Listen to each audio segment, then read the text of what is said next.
Estimado teleauditorio, saludándolos aquí desde el Hotel Posada Viena, en el corazón de la Zona Rosa, en la calle de Marsella, Dinamarca, en la Colonia Juárez, en una transmisión más del programa En Forma Libre, en el que analizaremos los temas de interés nacional, le haremos una repasada al plano internacional y por supuesto todo lo que ha pasado en los últimos días en cuestión de política, de economía y sobre todo en el aspecto social.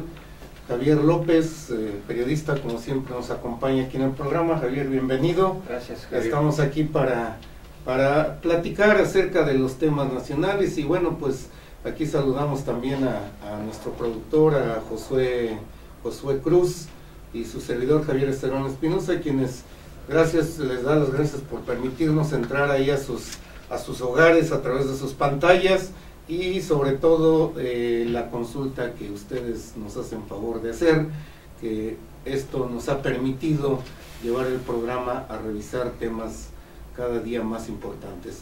Javier, pues abrimos con los aspectos pues nacionales e internacionales. Nacional porque Enrique Peña Nieto, el presidente electo de México, anda de gira por Europa visitando países importantes por las ligas económicas y políticas también que tiene con nuestro país. Por ejemplo, estuvo en Alemania con Merkel, estuvo con Rajoy en España, y bueno, él ha abordado temas centrales como es la reforma energética, que dice que es impostergable, sobre todo por todos los problemas que se presentan en torno a esta.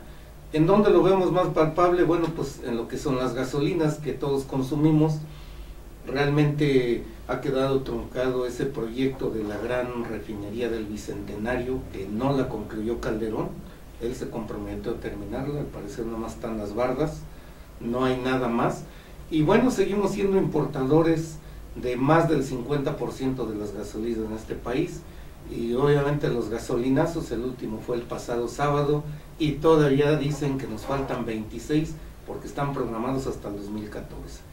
Aquí Enrique Peña Nieto seguramente ya tomó cartas en el asunto, porque quien puede echar abajo ese decreto de los gasolinazos es únicamente el presidente. Ni los propios diputados lo pueden hacer, porque es una facultad exclusiva del presidente el decretar esos gasolinazos. Así termina Calderón, con gasolinazos, con bazucazos y todo lo que se le agregue. Entonces, Javier, pues ahí está una situación. Habló también sobre la reforma laboral. Él de alguna manera está de acuerdo en que se transparente el sindicalismo, pero con apego a la autonomía sindical. ¿Qué significa esto? Que las organizaciones sindicales deben tener su propia vida, ¿sí? No puede intervenir o meter mano al gobierno. ¿Por qué? Porque es una organización social, no un organismo público. No sé cómo lo ves, Javier. Bueno, pues yo creo que esa revisión nacional e internacional de la que has hecho acopio hace un momento nos lleva a establecer parámetros de distintos tópicos. Primero, la visita de Peña Nieto en Alemania pues es muy emblemática. Primero porque la canciller alemana es la que marca la pauta en la Comunidad Económica Europea, y bueno, pues también en la parte internacional el problema del euro está latente, y lo que pase en la Comunidad Económica Europea pues nos pega acá de una forma u otra. Entonces yo creo que la parte de las visitas en el plano internacional, primero hacia Latinoamérica, donde se abordaron los problemas de narcotráfico, que hoy son temas recurrentes en toda América Latina y en el mundo, pues yo creo que es un tema central de la administración que llevará a Peña Nieto. Inclusive se habla ya de un grupo estratégico para combatir este problema. Podría ser una hidra de 1000 cabezas, porque pues alguien lo puede interpretar como guardias amarillas, blancas, azules o como sea, o un grupo estratégico de inteligencia que va justamente a hacer un planteamiento o un replanteamiento de todo lo que estamos viviendo, y eso también es en un plano internacional. Entonces la visita en España pues tiene matices, formas, sentido, porque al final de cuentas nosotros tenemos una identidad muy clara con los españoles desde siempre, y hoy ellos están en una crisis muy severa, muy profunda, que hace que inclusive meseros españoles se vengan a México hoy en una nueva oleada, no de técnicos, no de intelectuales como en el periodo de Cárdenas, sino en un periodo estrictamente laboral, ante la ausencia de un proyecto económico que se vino por tierra. Otro de los puntos centrales que tú has tocado sin duda es el aspecto del petróleo. El petróleo sigue siendo la válvula de salvación de todo el país. Más allá de lo que importemos de gasolina, más allá de los gasolinazos, yo creo que el petróleo sigue siendo el pivote de toda la economía, y eso tiene que ser mucho más mesurado, más controlado, porque también no podemos dejar otros recursos naturales tan vitales para el país como el turismo, como la minería. La vocación de México en principio fue la minería, eso es irreversible. Tenemos plata, tenemos oro, tenemos pesca. Entonces, voltear los ojos al petróleo es muy limitada la visión. Entonces, si ampliamos ese espectro, yo creo que como nación, no como otro aspecto, pues nos puede dar un matiz importante. Yo creo que también participar en los organismos internacionales es importante. México no es miembro de la OPEP y siempre se ha considerado un esquirol en materia petrolera por su conexión con los Estados Unidos. Entonces, tendríamos que pensar tendríamos que pensar que la economía del mundo hoy es una economía muy diversificada, en donde debemos de insertarnos. Y respecto a las refinerías que tú señalabas, Javier, pues la verdad es que es muy lamentable que no se hayan consolidado proyectos que estuvieron en disputa y que sacudieron a la opinión pública, sobre todo a dos estados que estuvieron participando para la instalación de un proyecto que iba a generar una inversión, un portafolio de inversiones de 10,000 millones de dólares, y hoy no encontramos los que tú dices, unas bardas por ahí y unos trazos que todavía no se consolidan. Entonces, en ese sentido, los proyectos inconclusos del presidente pues están aquí. A 3 quincenas de que se vaya, la verdad es que es muy lamentable el debe y el haber, como dicen los analistas, y ahorita pues entramos a la parte laboral. Así es, nada más para redondear esto, bueno, esta gira internacional de Enrique Peña Nieto de alguna manera viene un poco pues no a estrechar, los lazos están estrechados, sino a acercarnos más a donde está el centro de las decisiones internacionales. Porque, como tú dices, Angela Merkel, que es la canciller en Alemania, pues es la que marca el rumbo ahorita en todo el manejo de la crisis. Y como se ha dicho, lo han dicho los analistas, no nosotros, México no está inmune a que nos pegue, a que de por sí tenemos el problema aquí del empleo, tenemos el problema del abasto alimenticio, tenemos muchos problemas que no se han solucionado y que son parte de toda una estructura macroeconómica también. Si bien se presumen logros, que hay estabilidad macroeconómica, también tenemos problemas hacia la parte micro, donde hay muchos sectores que están totalmente desprotegidos y a la deriva. Entonces, yo creo que en esto están tomando cartas en el asunto y creo que de alguna manera este acercamiento que hizo por toda Sudamérica y Centroamérica, Enrique Peña Nieto, de alguna manera ayuda a posicionar al país, ¿sí? Como dice, yo no agarro broncas ajenas, las broncas son de otro, y vámonos a otro escenario. Yo creo en ese sentido, Javier, que la posibilidad de México en un contexto internacional es muy favorable. ¿Por qué? Bueno, este año hay una inversión de 40,000 millones de dólares. Bueno, una llegada de capitales de 40,000 millones de dólares, dicho en términos de dinero, pues un chorrísimo. Pero bueno, no solamente es una inversión directa, sino también llegan a la parte financiera, y en la parte financiera pues hay mucha especulación a veces, pero yo creo que el país como tal es un nicho de mercado muy favorable. Es cierto, tenemos problemas de todo tipo, porque no hemos sabido entrelazar como sociedad, como gobierno, toda una serie de condiciones, y nos la pasamos discutiendo de que si las reformas estructurales, que si no las reformas estructurales, y que para allá y que para acá. Yo creo que con lo básico que trabajamos sería, con el sentido común inclusive, podría avanzarse muchísimo. Hay estados que no tienen, por ejemplo, Chiapas, tiene, del total de la inversión extranjera, tiene el 2%, pues eso no es nada. Entonces es verdaderamente lamentable que haya espacios como Chiapas que tiene petróleo, tiene sin embargo no hay inversión, hay grandes sectores desprotegidos. En ese contexto, pues yo creo que debe haber un replanteamiento del concepto de federalismo, de Estado, a llegarse mucho más recursos a zonas, como tú lo puntualizabas, que tienen un alto grado de marginación y que no hay una expectativa de desarrollo, no solamente en lo educativo, sino en lo económico, sino en lo social, y ahí hay un caldo de cultivo para otro tipo de circunstancias.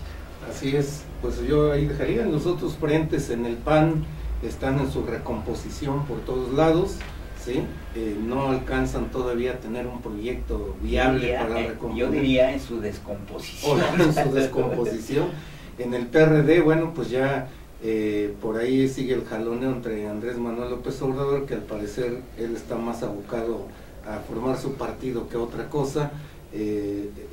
Señalaban que por ahí van a preparar una serie de manifestaciones el día 1 de diciembre, pero que ya no van a hacerlas en el mismo tono, van a ser en otra forma. Entonces, esos son los frentes políticos que se están manejando actualmente. Pero ahí, Javier, yo creo que, bueno, pues López Obrador, a ver si le alcanza el tiempo, si no llega con bastón y silla de ruedas a esto. Primero, porque el registro de los partidos será hasta el 2014. 2013 tendrás que hacer asambleas, tendrás que hacer toda una serie de consideraciones, y en el 2014 habría el registro ya formalmente de un partido político. Afortunadamente, la bolsa que se tiene para los partidos no va a crecer, así que se van a distribuir. Si hay 200 partidos más, pues va a ser la misma bolsa, pero fraccionada. Quiere decir esto que de alguna manera los costos para la ciudadanía no van a incrementarse, que ya es demasiado, pues, pero vamos, no va a haber esa posibilidad de que haya una bolsa. Vamos a meterle 5,000 millones de pesos más, no. Los mismos que están fijados ahorita, que son cerca de 7,000 millones de pesos, que es un chorro, para distribuirse, para hacer campañas, no se va a incrementar esa bolsa. Eso es una buena noticia para todos los que andamos en esto y para los que contribuyen. Entonces, el PG, pues cómodamente está buscando forrarse económicamente, como siempre lo ha hecho. Entonces yo creo que por eso hay una serie de inquietudes en los demás partidos, porque se los va a comer en algunos sectores, y también muchos se van a dar cuenta de que el PG, bueno, es un personaje con un liderazgo que ha calado profundamente en ciertos sectores, pero que de aquí a 2 años ya los escenarios del país van a cambiar. ¿Por qué? Porque llega una nueva administración, porque hay liderazgos de otro tipo, porque va a haber una recomposición, esperamos, en todos los órdenes, y Javier, entonces el margen de maniobra de la parte mesiánica del PG, yo creo que va a verse disminuida, ¿no? Pues sí, ahí dejaríamos el análisis político, pasaríamos al otro escenario, el escenario de la seguridad en este país, y sobre todo pues la ola de violencia que ha vivido en los últimos días, empezando por el enfrentamiento de la semana pasada. Quiero aclarar que este programa lo estamos grabando hoy, 16 de octubre, y en el que supuestamente matan al líder de los Zetas, al Heriberto Lascano, alias el famoso Lasca, y que posteriormente pues que resulta que su cuerpo, su cadáver es rescatado por su mismo grupo.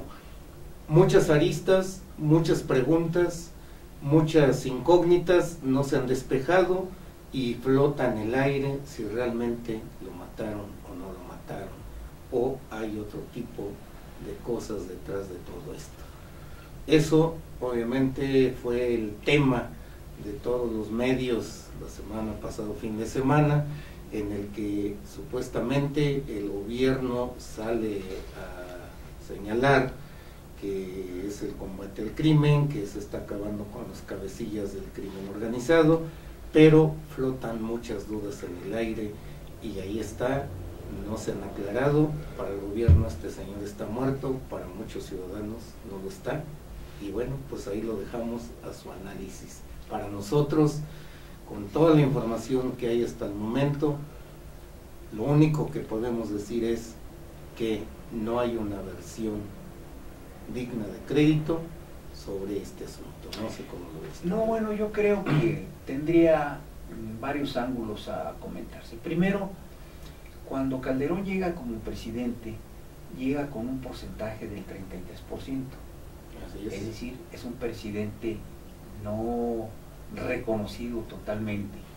El otro 33% se lo distribuyó el PEJI y el otro se lo distribuyó Madrazo. Así es. ¿Esto qué significa? Que cuando entras en una gestión pública, la parte de credibilidad es necesarísima. A Calderón le ha faltado legitimarse en ese terreno, en el de la credibilidad, porque no ha sido una constante el hecho de las circunstancias que se han dado. Bueno, por ejemplo, la influenza, que dijeron que íbamos a hacer la salvación del mundo, y se pararon las actividades, se cayó el PIB, hubo una serie de circunstancias, y al final la gente dijo, bueno, ¿qué fue lo que pasó? Había una crisis de credibilidad, decían, estos nos tomaron el pelo, la economía se cayó y la gente se asustó, entonces se creó una atmósfera de incredulidad. Ese fenómeno ha gravitado en muchas de las acciones del gobierno. Política, dice el presidente, yo soy el presidente del empleo y a partir de aquí, empleos para aventar para arriba. Resultados, no ha habido esa afirmación secundada por hechos y estamos todavía esperando los empleos. Y en materia de seguridad, bueno, la política de comunicación social, yo creo que ahí tuvo un proceso de fractura, porque resulta que la política de comunicación está orientada a mostrar que se agarraron al más buscado de los más buscados, que se agarraron al Jimmy, que se agarraron al quién sabe quién, y que total han agarrado 50,000, y las cosas, Javier, no caminan. Entonces, con el problema del ASCA, pareciera que un minuto de gloria iba a ser suficiente para rescatar algo de credibilidad de parte del sistema y del gobierno, y resulta que no les fue tan favorable. Como tú señalas, el ASCA no existe, lo mataron. Pero eso sí, estaba operado de las orejas, y eso sí, que tiene su monumento en Hidalgo, y eso sí, bueno, pues si tenían todos esos elementos, ¿por qué? Y lo más chistoso, no digo de otra manera, es que cuando lo matan por circunstancias. Bueno, el vocero de la Secretaría de Marina dice, es que los hemos controlado, ya los cuates, los malosos, no andan con un equipo como de 20, ahora anda con uno o dos. Bueno, uno supondría otra vez crisis de credibilidad, claro, pues que tienen controlado todo lo demás, y lo ve uno, por ejemplo, en el caso del Ardillo, otra de las gentes que, hombre, retando a todo el mundo, y dices, bueno, como diciendo, oye, yo te conozco, así que digo la verdad, igual que el gordito que agarraron recientemente, un güero, no me acuerdo cómo se llama, la Barbie, que también en un estado de confort que tú no les ves, que ya rayan de cinismo, ¿no? Que no les ve a uno la preocupación, si a uno porque lo agarra un tránsito ya está encomendándose a Jesucristo, sale. Entonces estos cuates, ¿no? ¿Qué es lo que nos ha sucedido como sociedad? ¿Y cuál es el estado anímico de un cuate que tiene una moral por encima de todos los demás? Son los recursos, es el saberse protegido por armas, por dinero, por grupos. Eso, Javier, es la otra parte que sabe que adentro del reclusorio, de la cárcel, va a estar en el confort que tiene afuera. O sea, bueno, la otra parte, diríamos. Entonces yo terminaría con esto. Entonces es muy lamentable que hoy estemos cuestionando todavía estas circunstancias cuando deberíamos decir, pucha, qué bueno que agarraron al número 29, no sé cuántos van. Entonces, esa crisis de credibilidad y de escepticismo y de desánimo está hoy presente en el seno de la opinión pública, en los medios, en la familia, en todos los ámbitos donde uno se mueve. Y Javier, eso es grave. Las pláticas de las familias a nivel en corto, diríamos, son estos temas. Dice, ¿qué tanto puedo creer en esto? Y vamos un poco para allá. Hoy el periódico Reforma publica una nota en la que dice, compra el Chapo agentes del Asiedo. Y dice, si la organización criminal de Joaquín El Chapo Guzmán presuntamente se hizo de las redes de corrupción en el gobierno federal que antes detentaban sus competidores, los hermanos Ventral Leiva, de acuerdo con investigación de la PGR. ¿Sí? Gratificaron con sumas de 100,000 a 30,000 dólares a quienes proporcionaban datos de averiguaciones y oficios que elaboró la CIEDO para pedir a la Agencia Antidrogas de Estados Unidos y el FBI antecedentes de algunos narcotraficantes. Y resulta que aquí aparecen implicados dos funcionarios, entre ellos abogadas, concretamente, que son los que les pasaban, así como dice, los pitazos, dónde iban a ser los operativos y todo. Esto es otra parte, esta es la otra parte que no se ve, la que trabaja en silencio hacia el interior de las instituciones. Y aquí está claramente la infiltración. Entonces, ¿realmente podemos tener credibilidad? Digo, usted como ciudadano analice, vea, escuche, pero hay muchas dosis de esta credibilidad que no es compatible y que, lejos de establecer un clima de estabilidad, hay preocupación. Hay preocupación, ¿por qué? Porque la ola de violencia sigue presente en los estados donde supuestamente se está combatiendo todo esto. Y no vamos tan lejos, en Puerto Vallarta, un atentado contra el jefe de la Policía Judicial. Otro asunto más, cuando no es Guerrero, cuando no es Jalisco, cuando no es Nuevo León, cuando no es Tamaulipas, cuando no es Chihuahua, pero finalmente la ola ahí está y realmente no ha funcionado toda la estrategia gubernamental como no lo han hecho creer, lo cual da al traste con la credibilidad que le piden a la sociedad. Y no estamos aquí ignorando ni mucho menos desdeñando todo el esfuerzo que hacen las Fuerzas Armadas, porque pues ellos los mandan frontalmente a entrarle a un asunto de violencia, de narcotráfico, ¿sí? En el que se han involucrado y que han tenido también sus bajas sensibles, pero es una institución que cada día se desgasta más. No sé cómo tú lo ves. Bueno, yo creo que tendríamos que hacer una reflexión sobre el papel de los principales actores del narco. Cuando Vicente Fox va a darle la madre de todas las batallas al narco en Tijuana, se suelta el Chapo Guzmán. Y es a partir de esa fecha cuando los grupos de poder en ese sector pues empiezan a ponderar su presencia en determinadas zonas. A estas alturas, bueno, Beltrán Leiva, que fue asesinado o que fue cooptado, matado en Cuernavaca, Morelos, todos recuerdan eso, que fueron los marines los que hicieron la operación de esa naturaleza. Entonces, en esas condiciones, pues uno no tiene menos que ser escéptico de muchísimas cosas y decir hasta dónde y en qué niveles el proceso de interrelación o de corrupción o de compromisos están involucrados.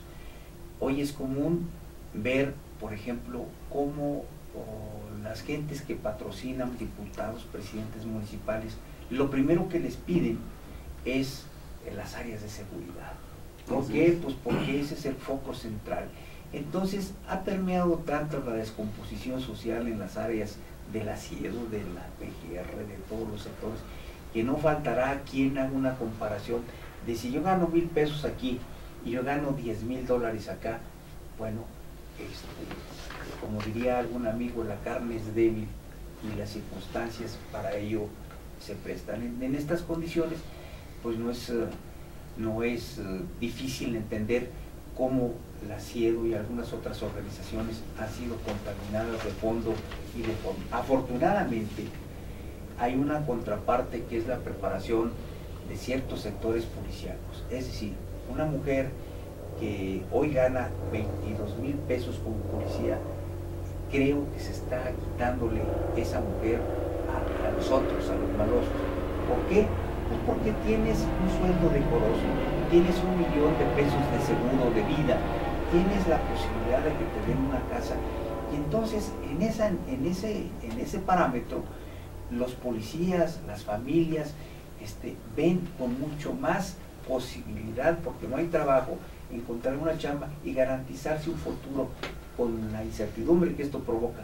Entonces yo creo que ese es un camino de un recambio de estrategia y de posibilidades de rescatar a la gente. Entonces, porque de otra manera, bueno, pues uno veía a los agentes cómo traían una cadena de oro con unas aguilotas acá, y ves sus casas de algunos agentes, dice, bueno, ¿y cómo gana tanto, carajo?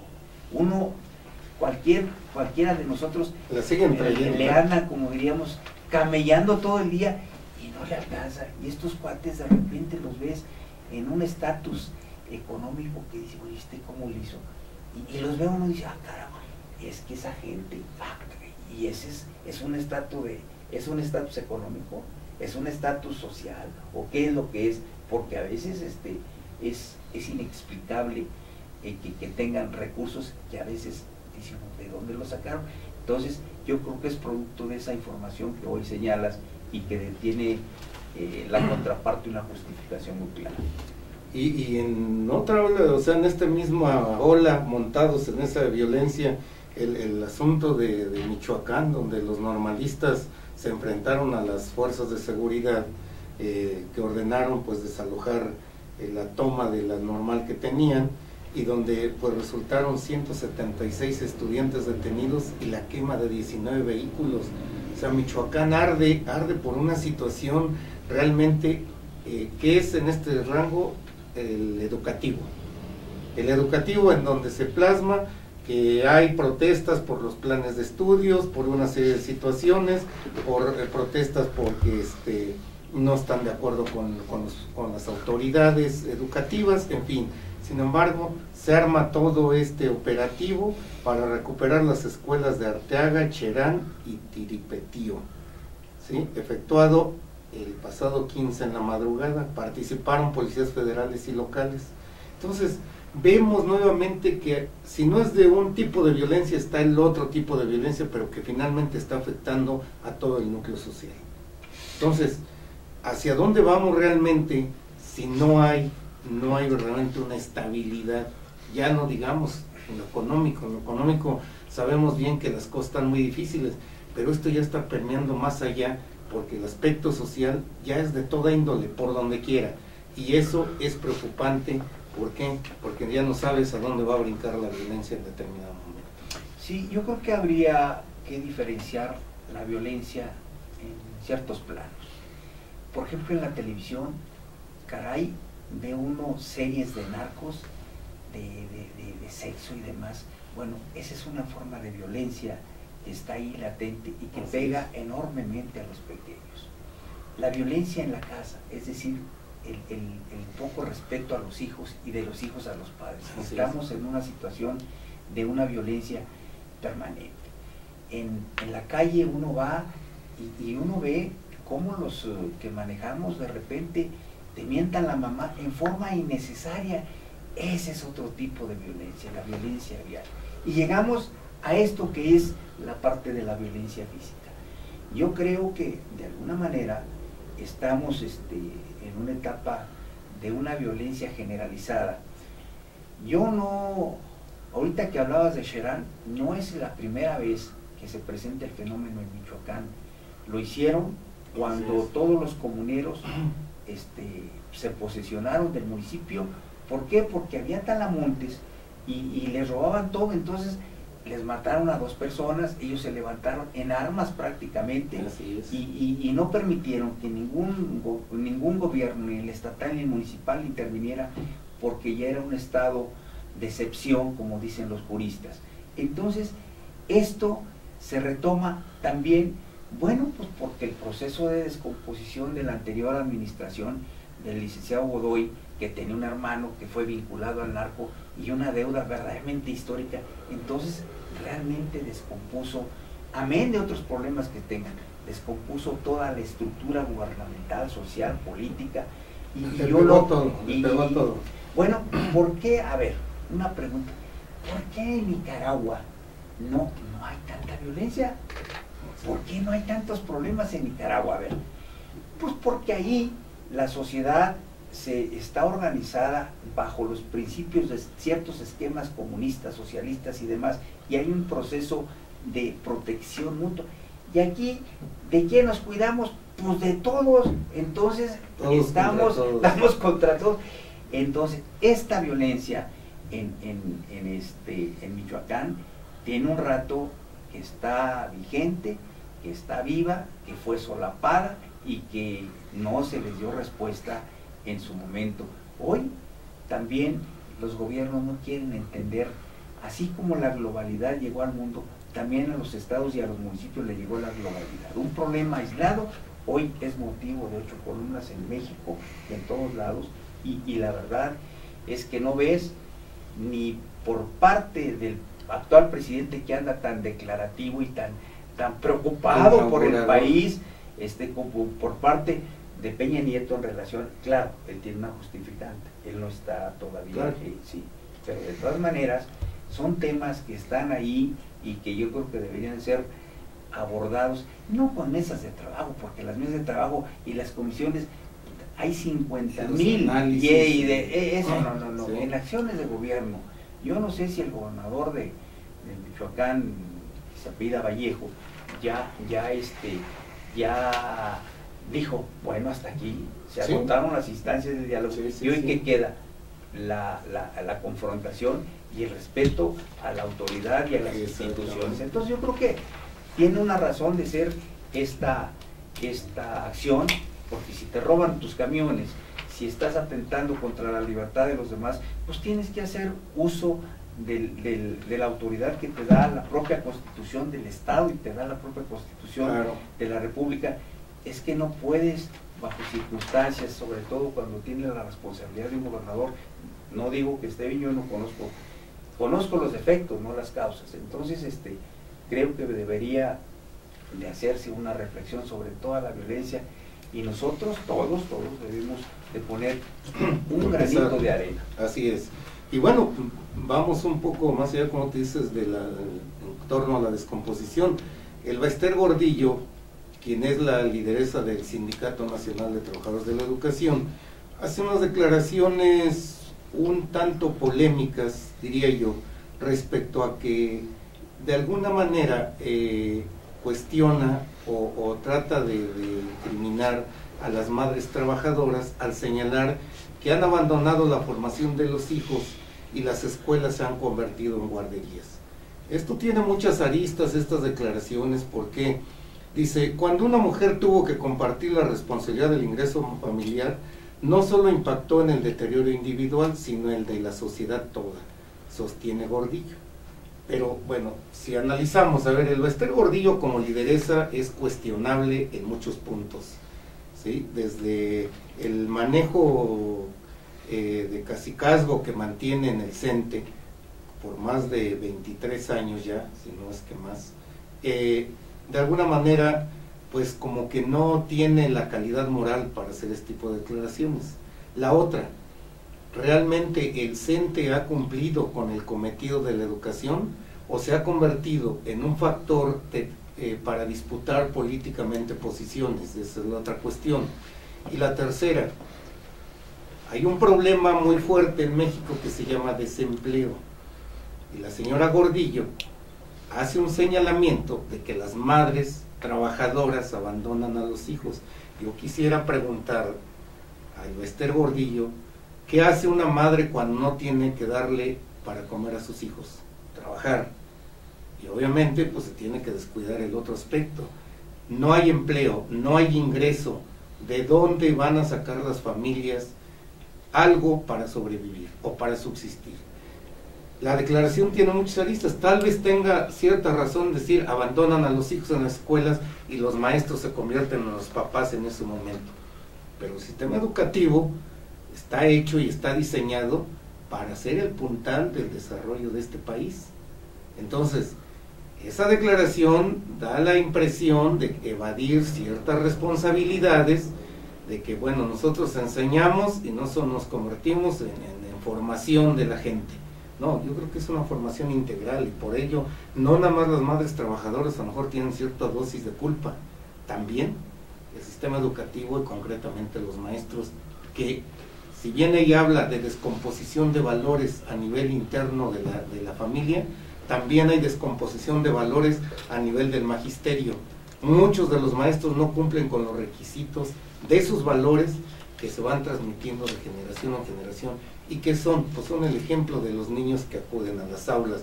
Así es que yo lo veo en 3 planos diferentes, y yo creo que esta declaración no llega en el mejor momento, hecha por una lideresa cuestionada en el terreno sindical y en el terreno político, y más en el social.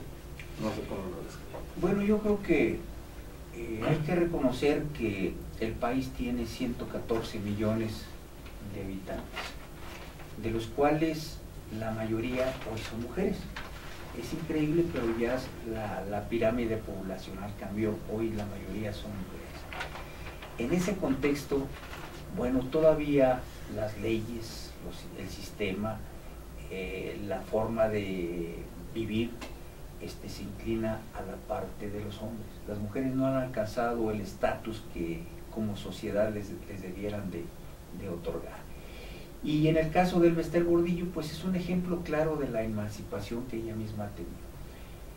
Ella es chiapaneca, se casó con uno de los, o tuvo su primer hijo con uno de los caciques de aquella zona, y el magisterio le permitió entrar a una etapa de desarrollo profesional vía el magisterio, que a veces es el único camino que se tiene en ciertas poblaciones para lograr una serie de circunstancias. Luego entonces logra eso hasta que llega Salinas y la coloca como la lideresa del sindicato de trabajadores de la educación, y dejando a un lado a Carlos Confitud Barrios, que era el líder en su momento en San Luis Potosí. ¿Y qué fue la resultante de todo esto? Bueno, la resultante de todo esto fue que, bueno, aprovechó su condición de maestra, de mujer, de líder, y hoy no solamente es líder del CENTE, sino que también tiene su propio partido político. Así es. Y no solamente es eso, sino que hoy está dando línea en muchos de los sectores. Ha sido tan hábil que se ha ligado a compromisos con presidentes de la República, en el caso de Calderón, y negoció, manejó muy bien sus circunstancias. Resultados, bueno, hoy sigue siendo una mujer representativa. Esa es por la parte de una mujer que está ahí emblemática. Por la parte de la condición de que critica a las madres trabajadoras. Bueno, la influencia nos permitió ver, porque eso es general para no particularizar, cómo los padres de familia estaban desesperados en ese caso. A ellos les surgía que las escuelas se abrieran. ¿Por qué? Porque tienes que ir al trabajo y nada más dejas los niños ahí y Dios los bendiga, hijos de la fregada, y a nosotros también. O sea, no hay una situación. Primero, porque las condiciones económicas no están. Porque si trabajas, si vives en Coajimalpa y trabajas en esa, te echaste todo el día. Entonces, ¿cuál atención a los niños? Entonces tienes de reserva a los maestros ahí, que también tienen una serie de problemas casi similares a los que tienen las universidades, también son padres de familia. Así es. Entonces, esta situación se empantana porque la discusión llega a cierto nivel, pero de allí no se mueve. Entonces es entendible que por qué estamos así. El hecho de que diga ella que las cuestiones, bueno, pues ella ha sido una de las afortunadas. Yo creo que de las afortunadas del sistema, pero si es una declaración desafortunada, primero porque es madre, segundo porque si es así, pues no respeta la condición de su contraparte, de los pares. Y bueno, yo estoy viendo aquí el periódico Reforma, y yo creo que he sabido también que el periódico Reforma tiene una lucha ahí soterrada desde hace mucho tiempo, y las 8 columnas Así de la es. Gordillo la traen desde quién sabe. ¿Cuáles son las razones? Pues yo creo que el periódico debería de dejar muy claro cuál es la posición respecto al CENTE, y también Gordillo debería dejar muy claro cuál es la posición con respecto a este periódico, ¿Cuál es la línea? porque el día de ayer estaba otra vez de 8 por... Bueno, entonces decía no lo leí, pero la cabeza era: crece la animadversión contra Gordillo, y hoy otra vez, y mañana usted va a encontrar eso. Entonces yo creo que también aquí las pugnas de medios y líderes y eso también no ayudan. Yo creo que también deberían buscar los equilibrios en todo esto. Entonces hay dos responsabilidades: de Gordillo, que responda, y de los otros también del Reforma, que digan por qué. Porque es quienes andamos en esto sabemos que las 8 columnas responden primero a un interés periodístico, pero aquí pareciera que es un interés personal, y eso también distorsiona cosas, ¿no? Ya hay tendencia, ya hay una marcada tendencia a dirimir esto en un medio, y eso, como dices, periodísticamente lo tenemos que señalar, porque nosotros somos gente que andamos aquí en los medios y conocemos perfectamente. Y no es una crítica por crítica, no, sino ahí está. Es la política editorial, que quede claro, que maneja el periódico. Nosotros lo consultamos, ok, retomamos lo que es el trabajo periodístico, pero un poco más allá, yendo un poco más allá, creo que, como dices, Javier, hay que guardar los equilibrios y verdaderamente las tendencias, hacerlas a un lado, ser imparciales totalmente. Pero bueno, ahí dejamos eso para su análisis, querido teleauditorio. Vámonos a la reforma laboral. La reforma laboral que trae de cabeza a todo mundo, ¿sí? Unos hablan bien, otros hablan mal, unos llevan agua a su molino, otros la vuelven a vaciar, en fin, por todos lados. No ha salido todavía la minuta de la iniciativa para que se vaya al pleno de la Cámara de Senadores. ¿Cuáles son los temas que tienen atorados? Dos cosas. Una, la insistencia del PRD y del PAN por abrir la transparencia, por transparentar, ¿sí?, los sindicatos. ¿Qué significa esto? Que sean órganos externos los que puedan valorar qué tanta transparencia hay en los sindicatos. El segundo punto es la autonomía sindical. La autonomía sindical, que de alguna manera es el manejo interno de las organizaciones sindicales de acuerdo a sus estatutos.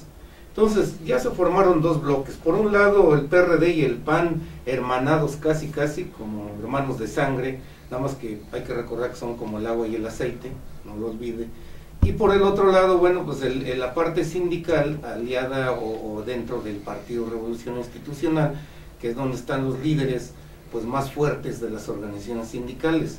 Y entonces hay dos bloques: uno, el que se opone y que dice: nosotros ya tenemos nuestras propias formas de gobernarnos, los trabajadores así lo aceptan de acuerdo a nuestros estatutos, la autonomía sindical está plasmada en el artículo 123 constitucional y no tenemos por qué tocarla.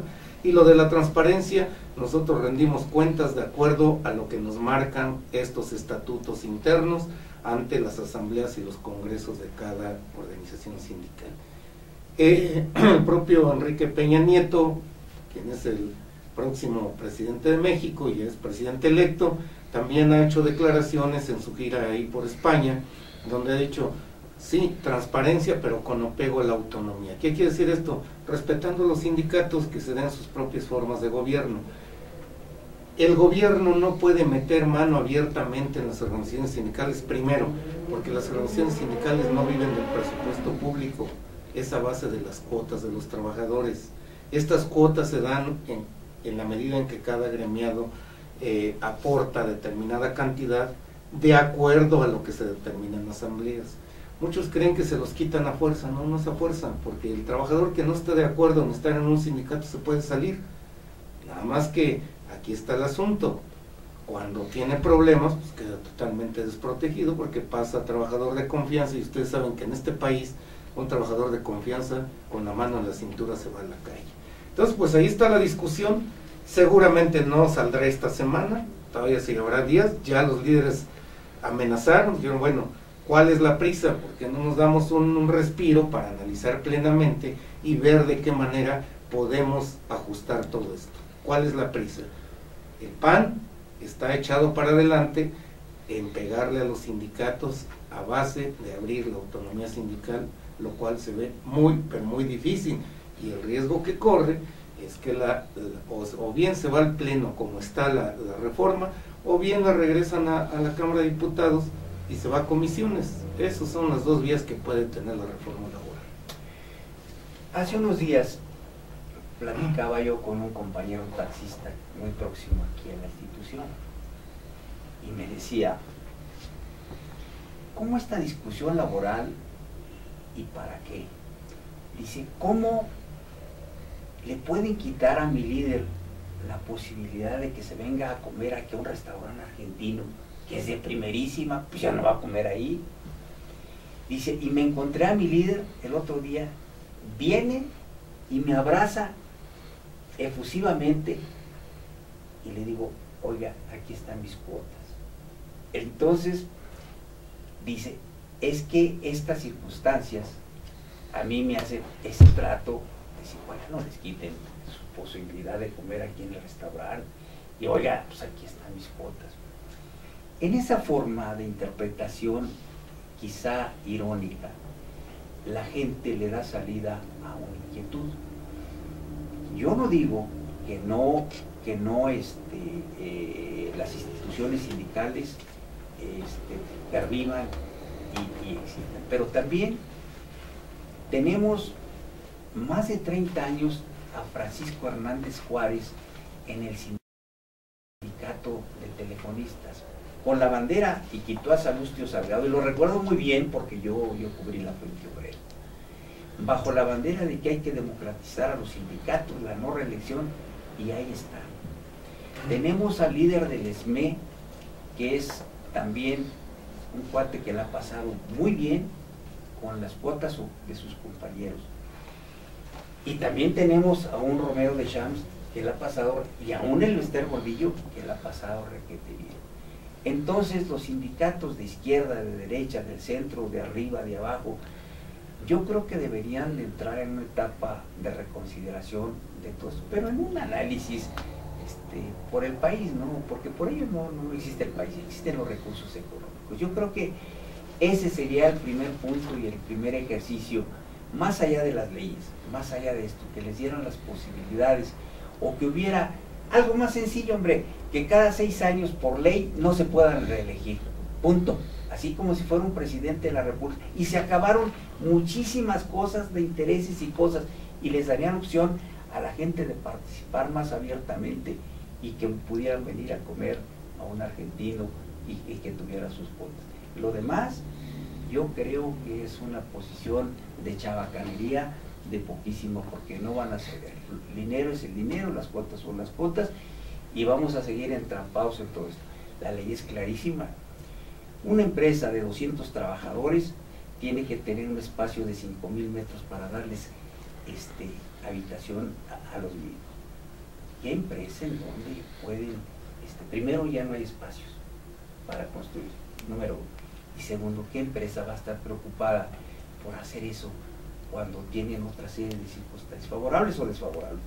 Eso es mucho más importante que si están discutiendo el contrato que ya está estipulado, contrato por obra determinada, y si les van a quitar las cuotas o no, que al final de cuentas ese es el punto central. Yo, la verdad es que lo vería en esa perspectiva. Ojalá tomen conciencia, que digan, oye, nada más voy a estar 6 años, y después que vengan los demócratas acá, porque de otra manera vamos a reciclar esto. Gamboa Pascual, ¿cuántos años tienen rock and roll? Hasta lo acusaron de traer microondas de los Estados Unidos cuando él era senador, y bueno, son parte de todo este esquema de protección que se da con el sistema. Bueno, pues el sindicato del Seguro Social era priista, después era panista y ahora perredista. Bueno, pues ¿de qué estamos hablando? Entonces, Abenamar, no sé cómo se llama el latino. Entonces, hay muchas cosas que están tocadas en el terreno laboral de intereses muy específicos, que a veces quienes opinan, ni siquiera saben lo que es el concepto sindical. En fin, Javier, ojalá salga para beneficio de todos y ojalá se flexibilice en favor de los trabajadores. ¿Cuál es el objetivo? Generar empleos, que es lo que necesita este país.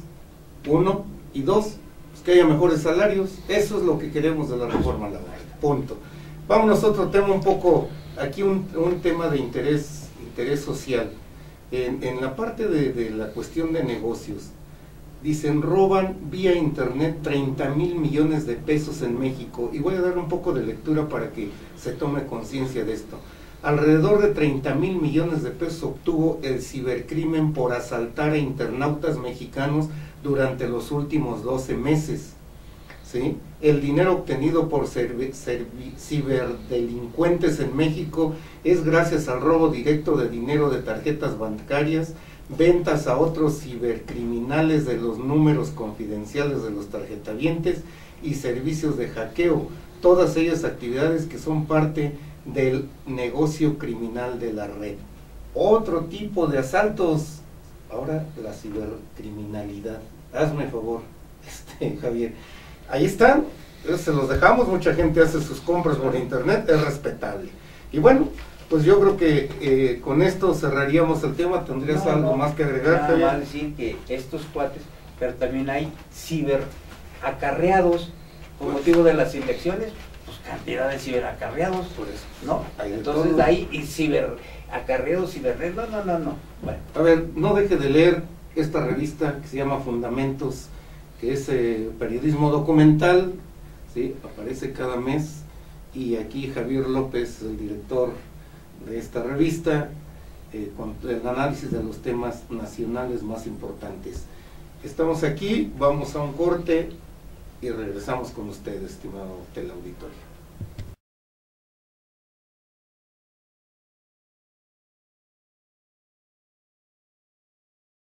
Estimado teleauditorio, estamos aquí en una emisión del programa En Forma Libre. Ustedes conocen nuestra dirección ya claramente, www.mexico.tv, y aquí estamos, nos vamos con nuestra columna Visión Laboral, que hemos intitulado Reforma Laboral sin cambios, ¿sí? Hecho por su servidor, dice así: tal como se veía venir, la reforma laboral se empantanó, pese a los gritos y protestas de las huestes panistas y perredistas, que unidos como hermanos de sangre, pero que en esencia son agua y aceite, presionan para abrir el ostión sindical a la rendición de cuentas y a la transparencia, encontrando una férrea oposición del lado priista, que no dudó en advertir que no pasará porque es una clara embestida para pulverizar a los sindicatos, o sea, que se armó duro el jaloneo. Quien está llevando la batuta de estas negociaciones es Emilio Gamboa Patrón, coordinador de los senadores del PRI, enfrentando de todo desde las filas del panismo y el perredismo, pero colocado como el factor determinante. Ha dicho a los sindicatos afiliados a su partido que, comillas, no pondremos en peligro ninguna conquista laboral, se cierran comillas. Todo esto a partir de que los senadores del PAN y el PRD unificaron criterios para buscar modificaciones a la minuta de la reforma laboral que está depositada en la Cámara Alta, o sea, la de senadores, de que los sindicatos se abran a prácticas como el voto libre y secreto, de que las cuentas de los recursos se sometan a revisión y de que la transparencia a su manera sea la que prevalezca. Nada más que en el otro bando están nada menos que los líderes senadores de la Confederación Revolucionaria de Obreros y Campesinos, la CRO, que agrupa más de 4 millones de trabajadores en todo el país, en muchas áreas, y de que es líder Isaías González en la Federación de Sindicatos de Trabajadores al Servicio del Estado, donde está liderado por Joel Ayala Almeida, y resulta que apareció Armando Neira Chávez, quien es tesorero de la Confederación de Trabajadores de México y operador del líder de esa central y del Congreso del Trabajo, Joaquín Gamboa Pascual, quienes definieron en una reunión privada que no pasarán todas aquellas modificaciones que atenten contra los sindicatos, por lo que declararon abiertamente la batalla contra quienes pretenden golpetear a las organizaciones sindicales. El choque de las bancadas en el Senado se esperaba, porque los senadores panistas fueron los encargados de abrir el fuego contra los dirigentes y las organizaciones sindicales, argumentando que se tienen que someter a la apertura, lo que provocó que los líderes arremetieran señalando que de acuerdo a lo que marca la actual legislación laboral, los sindicatos tienen sus propios mecanismos de rendición de cuentas y las formas para elegir las dirigencias, apegados a la autonomía sindical como organizaciones sociales y de defensa de los trabajadores, mas no como entes públicos, que es lo que en cierta forma ha llevado a los legisladores azules a confundir y entrar en un terreno pantanoso. Por lo pronto, la reforma laboral está atorada, casi empantanada, y hasta el propio presidente electo de México, Enrique Peña Nieto, ha declarado en su visita por España que la transparencia de los sindicatos se debe dar dentro de lo que marca la autonomía sindical, es decir, respetar los derechos y las conquistas de los trabajadores, por lo que se ve más difícil que transite esa iniciativa por un camino parejo, porque lo que menos quiere el próximo gobierno es iniciar con broncas con los trabajadores. Así es que le pueden decir a la iniciativa de Calderón: lástima, Margarito, y gracias por participar. Y en de todo un poco, contra propios y extraños, fue electo el dirigente del Sindicato Nacional de Trabajadores del IMSS, asumiendo el cargo Manuel Vallejo Barragán, en sustitución de Valdemar Gutiérrez, quien terminó recientemente como legislador panista, estando en las filas priistas hace 3 años, cuyas versiones es que está muy delicado de salud. Unos dicen que no lo han visto, otros que dicen que lo enfermaron. En fin, no se sabe a ciencia cierta qué ha pasado con el dirigente, o el exdirigente más bien ahora. Lo cierto es que se habla de que el contrato colectivo de trabajo de esta organización ha sido toda una vendetta y que se han perdido muchos derechos laborales. Y la pregunta que flota en el aire y que los opositores denuncian es: ¿acaso lo impuso el gobierno de Calderón? Hasta ahí lo dejamos. Que sí, que no, que quién sabe, pero que el Bester Gordillo pues sabe tirar cortinas de humo, de que dejará el Sindicato Nacional de Trabajadores de la Educación. Se ha convertido en un deporte, en tanto que hace sus amarres y busca posiciones políticas para su círculo más cercano. El poder que detenta no lo va a dejar nada más porque hablen de ella sus críticos. Esta semana en el Congreso Nacional que va a realizar en Baja California con los maestros, seguramente que saldrá a ritmo de banda entre porras y agradecimientos. Ya lo veremos. Por si algo faltara a los más de 8.500 trabajadores de Mexicana de Aviación que han sufrido de todo, es que la juez del concurso mercantil, Edith Alarcón, declarara al grupo de inversionistas Med Atlántica como incumplido por no contar con los $250 millones para su rescate, y por ello los bajó del concurso. O sea, estos vivales nada más jugaron a ver qué encontraban, y en una de esas hasta le regalaran la aerolínea. Pues vaya cinismo, ¿no? O un grupo más. Ahora esperar a que llegue un inversionista serio, pero el tiempo se acaba en este gobierno Calderón, que les ha puesto a través de sus funcionarios más trabas que otra cosa, acordes con lo que se manejan las ventanillas del gobierno.